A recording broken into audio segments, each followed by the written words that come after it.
Hi guys, magluluto tayo. Nagsote tayo ng garlic with onion. And habang sinustay natin, nag-reddish na yung nag-golden brown na yung garlic. Tapos before olive oil and butter. And then sinutay natin yung yung garlic tsaka yung onion.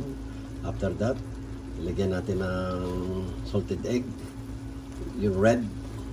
And then tapos habang nag-mixture natin, ilagyan natin yung shrimp. Ayan. Yan na yung yummy po to at healthy. Try nyo rin magluto ng ganito. Tapos the last one nilagay natin ay hindi ko na makalimutan, condensed evaporada.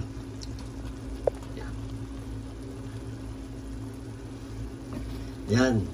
Tapos pagkalagay natin yun, yan na, nilagay na natin. Ayan yung nakikita nyo, yung texture niya, no? Wow, sarap niya.